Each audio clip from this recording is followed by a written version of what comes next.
Good afternoon, everybody. I know IoT is a very serious subject, but we don't need to be serious here, right? Sujit said, let's have some fun.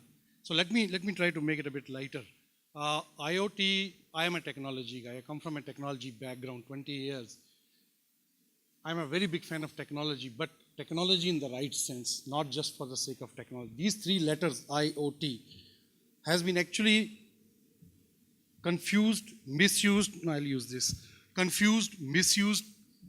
by many people, and still there's a lot of clarity required around this. So let me just share a small incident which personally happened with me and shows how things are. I lived in Malaysia for some time, Kuala Lumpur, and there was a technology which came around 3.5, 4 years back. I'm not sure how many of you would have seen it because it just came and just went away. It was called Bluefy. Anybody heard about it? I don't think much happened on that technology later, but it was a combination of two protocols of Bluetooth and Wi-Fi. And one of the big applicability of that, which I call the initial IoT kind of era, was used in shopping malls. So when you step in a shopping mall, it senses who you are, your mobile phone, if it's Bluetooth on, it just sends an advertisement to you. So that you should get some idea about what's going on in this mall, and that prompts you to go and buy something. So first time I went to a mall, one of the big malls in Kuala Lumpur, I got an alert. It says, today we have so much discount on ice cream on 3rd floor. Great. Nice thing to have. So I just went there, had a nice ice cream and saved 20% of my money.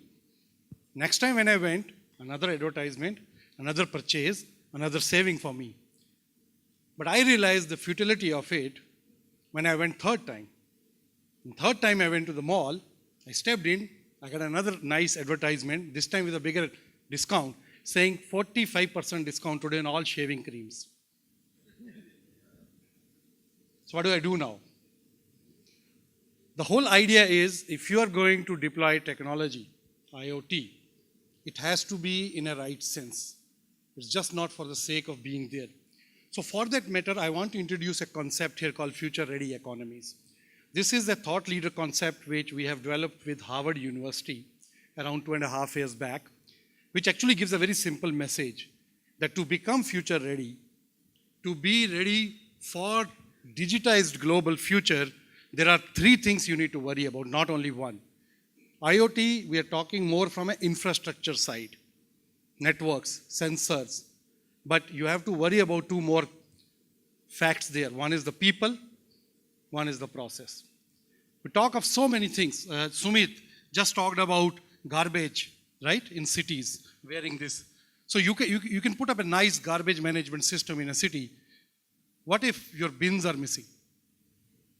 You can put a nice smart street light system in a city. What if somebody takes the LED light itself? So people-centric issues and the process-centric issues are 2 important pillars which typically we forget. So when it comes to IoT applicability, in which I am going to share some real-life examples, what is being done. You have to look at these 3 things, not only the infrastructure part.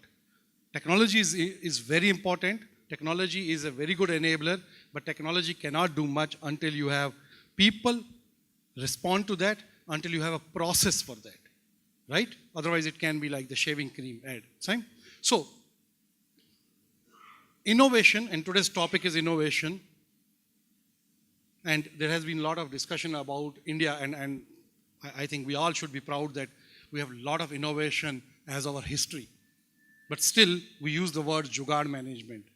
And we Indians are inherent users of jugaad management, which to me is a good thing sometimes because it actually helps you in very extreme situations. You don't get into very extreme situations, right? So IoT, as Rama also mentioned, the 4th industrial revolution, we did a small survey, as I said. Are there adopters of IoT or are there followers of IoT? This is a real survey which was published around 3 months back. And you can see there are just 5% of organizations or people using IoT right now. And this number will definitely grow because we are becoming more clear on the concepts around IoT. But there is still a big number of 34% to 32% who are just evaluating. And I'm sure all of us here today, this discussion, we fall in that zone. What is the area we should go? Which application we should use? All those kind of things. And when we look at what IoT is doing right now, it's basically doing everything around data. You have sensors which collect the data, you have aggregators which collate the data, then you have analytics because you have to analyze the data, and finally you have to use the data, right? The shaving cream ad is a good example to know that you are able to collect the data, you are able to throw the data, but you are not analyzing the data, right? So that is where you have data analytics as a powerful tool. So IoT infrastructure, IoT process, and IoT people, which is the use and consumption side. That forms what I call 5 C's. Collection, collation, computation, which is nothing but analytics, conserve, and consume. And this completes the entire IoT cycle, right from a sensor to cloud. And we have done we've seen and done some very good applications around it. And I'm going to share just 5 or 6 of them in the interest of time, which are happening in this country. And I have a firm belief, until any technology like IoT, until it impacts the last person in this country, it's not going to be successful. Mobile revolution was a great success because it made everybody on the road, in the home, everywhere be communicable, right? That's how it became a huge success in this country. IoT is that way. So let's look at some of the use cases. I will skip smart cities because Sumit was there and he has given you some idea, but I'll take some very down-to-earth root kind of industries where we are definitely seeing a big use. This is a great example of how a country like India can adopt IoT technology. Cows to cloud, we call this model. This is a dairy in Pune, one of the biggest dairies there, where every cattle, the cows and buffaloes, have got a RFID tag tied to them.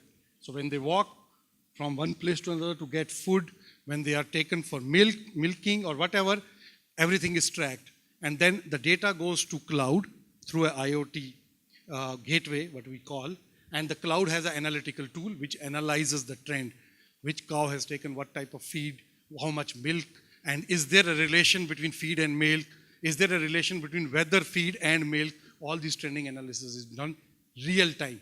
The key word here is real time.